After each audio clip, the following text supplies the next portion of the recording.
सबसे पहले तो जी मैं सभी मीडिया हमारे साथियों का बहुत बहुत शुक्रिया करना चाहता हूं कि बड़े शॉर्ट नोटिस पे आप लोग यहां पर पहुंचे हैं। और जो हमारे कश्मीर के हालात पिछले कुछ दिनों में रहे हैं उसके लिए भी मैं सारी आवाम को भी मुबारकबाद देना चाहता हूं। जिस तरीके से उन्होंने इस सिचुएशन को हैंडल किया, भले ही हालात थोड़े टफ थे, कुछ परेशानियां हमें देखने को मिली, झेलम के लेवल्स कुछ ऐसे अलार्मिंग लेवल्स तक बढ़ चुके थे, चाहे वो संगम हो चाहे राममुंशी बाग हो, जिसे हमारी सारी टीम्स मॉनिटर कर रही थी, डीसीज मॉनिटर कर रहे थे, इरिगेशन एंड फ्लड कंट्रोल की पूरी टीम उसको देख रही थी और मेट्रोलॉजिकल डिपार्टमेंट से भी हमें लगातार फोरकास्ट आ रहे थे। लेकिन जो बीते कुछ दिनों में हमने समस्या को देखा तो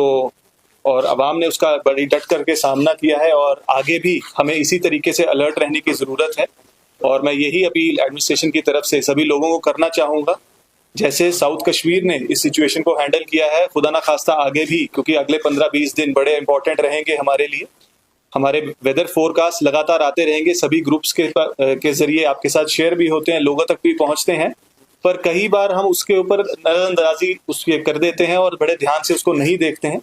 तो जो हमारी वेदर एडवाइजरीज हैं, जो अलर्ट्स हैं, उन सभी को हमें देखने की बहुत ज़रूरत है और उनको फॉलो करने की ज़रूरत है। जितनी भी हमारी ट्रिब्यूटरीज हैं झेलम की, सिर्फ झेलम ही नहीं बल्कि चाहे कुलगाम के हायर साइड पे विशो नाला है या पहलगाम की तरफ लिदर है या उसकी हायर जो ट्रिब्यूटरीज हैं, उन सभी पे भी वॉच रखने की जरूरत है। और जो भी रिवर बैंक स्ट्रीम्स के आसपास लोग रहते हैं उन्हें बहुत सतर्क रहने की जरूरत है, बहुत सावधान रहने की जरूरत है। और अगले आने वाले दिनों में भी हमारी district disaster management teams ground पर रहेंगी, जिसके अंदर मजिस्ट्रेट साहिबान होंगे, पुलिस के अफसरान होंगे, एसडीआरएफ की टीम होगी और इरिगेशन एंड फ्लड कंट्रोल की टीम तो होगी ही। तो ये भी जो इंटर डिपार्टमेंटल हमारी टीम्स कॉन्स्टिट्यूट हुई हैं, ये 24 घंटे राउंड द क्लॉक काम करती रहेंगी। और हमारे इसी तरीके से जो डिस्ट्रिक्ट के इमरजेंसी कंट्रोल रूम नंबर्स हैं या यूटी लेवल जो इमरजेंसी ऑपरेशन सेंटर जो हरिनिवास श्रीनगर से काम करता है, उनके नंबर्स भी सभी को वाइड स्प्रेड सर्कुलेट कर दिए गए हैं। और मैं आपसे भी अपील ये करूंगा कि सभी जगह पे, सभी इलाकों में, सभी गाँव में, दूर दराज के इलाकों में भी लोगों तक ये नंबर्स पहुंचे, ताकि उनको कभी किसी तरीके की जरूरत हो, कुछ मुश्किलात हो, तो वो हमें रीच आउट कर सके, ताकि हम भी उनकी समस्याओं को एड्रेस कर सकें। फिलहाल ये एक शॉर्ट टर्म अरेंजमेंट रहेगा अगले 15-20 एक महीने के लिए, जब तक जो है हालात या मानसून का जो सिस्टम है वो इम्प्रूव नहीं हो जाता है और रिसीड नहीं कर जाते हैं जो मानसून शावर्स हैं। लेकिन उसके बाद मीडियम और लॉन्ग टर्म के लिए भी मैं इनवाइट करूंगा सजेशन सभी लोगों से कि किस तरीके से आगे आने वाले सालों में हमें बेहतर प्रिपेयर्ड रहना है इस तरीके की किसी भी वजूहात के लिए, इस तरीके की किसी इवेंचुअलिटी के लिए, और किस तरीके के डेवलपमेंटल इनिशिएटिव्स या कोई रेगुलेटरी नॉर्म्स जिनको हमें फॉलो करने की जरूरत है, अगर कहीं कोई नजरअंदाजी हुई है, उसके ऊपर हम कैसे काम कर सकते हैं और कैसे लॉन्ग टर्म मेजर्स लिए जा सकते हैं। और इसके लिए ऊपर से भी डायरेक्शंस यही हैं कि हम लॉन्ग टर्म सॉल्यूशंस के ऊपर भी साथ साथ काम करते रहें। बहरहाल अभी के लिए जो है हालात बिल्कुल नॉर्मल हैं। वाटर लेवल्स राममुंशी बाग में भी रिसीड कर गए हैं और संगम का भी जो लेवल्स हैं वो काफी कम हो गए हैं। और आगे आने वाले 1-2 दिनों में भी जो वेदर एडवाइजरी वो यही है कि हालात इसी तरीके से रहेंगे। पर आगे अगर कुछ भी इस तरीके की बारिश की प्रिडिक्शंस आती हैं तो हमारी टीम्स फिर से राउंड द क्लॉक उसी तरीके से काम करेंगी। और लोगों का जो हमें पहले साथ मिलता रहा है, मैं उम्मीद करूंगा कि उसी तरीके की कोऑपरेशन हमें लोगों से आगे भी मिलती रहेगी। मैं अपनी सभी डिपार्टमेंटल टीम्स, हमारी irrigation flood control teams, police, SDRF और हमारी जो 15 कोर की आर्मी की टीम है, जिन्होंने भी पिछले 1-2 दिनों में बहुत अच्छा काम किया है, उनको भी मैं इस मौके पर बहुत बहुत मुबारकबाद देना चाहता हूँ। देखिए, we have always been modifying and improving upon our resource measures and our response systems. So the SDRF has augmented its resources, be it in terms of the number of manpower, people on the ground, or be it the number of boats that they have. The visuals that were floating around yesterday from Srinagar city, they were from the SDRF team's boat,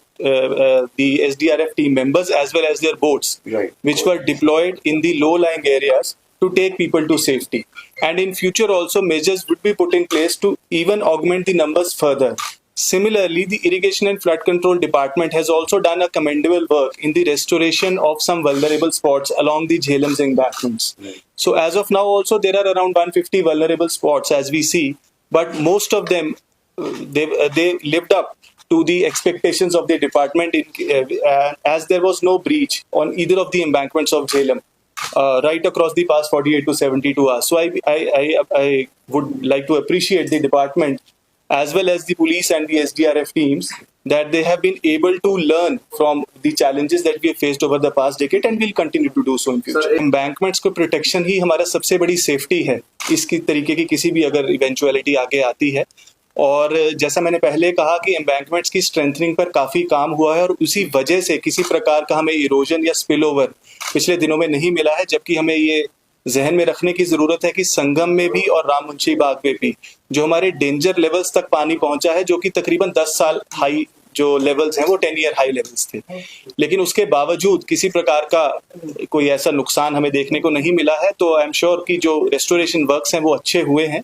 पर जो कहीं कहीं challenges जिस तरीके का आपने जिक्र किया अगर आए हैं, उसके ऊपर मैं समझता हूं कि हमारी सभी जो डिस्ट्रिक्ट टीम्स हैं, हमारी इरिगेशन फ्लड कंट्रोल टीम्स हैं, उसका एक जायजा लिया जाएगा ताकि अगर कोई करेक्टिव मेजर्स की जरूरत है उसको तुरंत लिया जाए। क्योंकि एक मानसून पैटर्न है जो अक्रॉस द कंट्री चलता है और 20 सितंबर तक हम मानते हैं जनरली कि मानसून शार्स कभी भी एक्सपेक्टेड रहते हैं और उसके बाद इन जनरल ही रेनफॉल के जो पैटर्न है वो डिक्रीज करते हैं। तो इसलिए जो मेट्रोलॉजिकल डिपार्टमेंट है उनकी तरफ से भी 5 सितंबर तक कोई भी ऐसा हैवी शावर पैटर्न नहीं कहा गया है, मेनली ड्राई वेदर उन्होंने कहा है। हाउएवर इन मीनवाइल बीच में भी कहीं रेनफॉल्स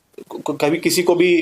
ऐसा नहीं कहा जा सकता है बिल्कुल बारिश नहीं होगी, इसलिए कॉशियस रहने की अगले कुछ दिनों के लिए जरूरत है और अलर्ट पे रहने की। देखिए फ्लड कंट्रोल डिपार्टमेंट की तरफ से जो अर्ली वार्निंग सिस्टम कह रहे हैं, integrated operational forecasting system IOFS live है, उसी IOFS के जरिए ही हमारी जो टीम्स हैं फ्लड कंट्रोल की हमें बता पा रही थी, प्रिडिक्ट कर पा रही थी और डाउन द लाइन भी वो इन्फॉर्मेशन कन्वे कर पा रही थी। उसी के साथ एक इंटीग्रेटेड डिसीजन सपोर्ट सिस्टम है DSS जिसको कहते हैं, जो आगे फर्दर डिस्ट्रिक्ट्स में जितनी भी मैन पावर है उसके ऊपर मैप है और उनको SMS alerts time to time पहुंच रहे थे मेट्रोलॉजिकल डिपार्टमेंट के भी और IOFS सिस्टम के जरिए भी कि किस प्रकार के वेदर पैटर्न्स आगे रहेंगे, और उसी को देखते हुए ही जो हमारी सारी मॉनिटरिंग टीम्स है वो काम कर रही थी। हाउएवर हमेशा ही इंप्रूवमेंट्स का स्कोप रहता है, भले हमने चीजें डेवलप की हैं बट और बेहतर इनको कैसे बनाया जा सके उसके ऊपर हम काम। जहां तक मोबाइल कनेक्टिविटी का ताल्लुक है, हम सब देख रहे हैं कि जम्मू में काफी एक्सटेंसिव डैमेज इस वेदर पैटर्न की वजह से हुआ है और हमारा जो लिंक है वो सारा जम्मू के जरिए रहता है, और चाहे वो BSNL हो चाहे वो एयरटेल हो, उनकी teams round the clock war footing पे कल से परसों से काम कर रही है मैं कहूंगा। और ऑनरेबल LG साहब ने भी, ऑनरेबल CM ने भी, दोनों ने रिव्यूज इस चीज का लिया है। और अभी भी जो अभी मेरी बात जो हुई है BSNL इंचार्ज से भी और एयरटेल की टीम से भी, अभी भी रेस्टोरेशन काम चल रहा है और हमें उम्मीद है कि अगले कुछ घंटों में जो है रेस्टोरेशन। देखिए ऐसा है, ऑनरेबल मिनिस्टर ने आज के लिए जो डिसीजन लिया था तो मैं समझता हूँ कि she will be in a better position कि वो इस सवाल का जवाब दे सके। मैं सिर्फ सिचुएशन के बारे में बता सकता हूँ कि जो है जो वाटर लेवल्स हैं वो रिसीड कर चुके हैं और इस समय पे किसी प्रकार की किसी पैनिक की कोई जरूरत नहीं। देखिए ऐसी है, ये जो एक्सपर्ट बेस्ड चीजें हैं, ये एक्सपर्ट ओपिनियंस पे हमें वक्त लगेगा, तो अभी ऐसा कोई नी जर्क रिएक्शन हमारी तरफ से नहीं है। हाँ जरूर लॉन्ग टर्म पे इसको जरूर रिव्यू किया जाएगा और हम जरूर आपके पास वापस आएंगे कि क्या आगे करने की जरूरत है।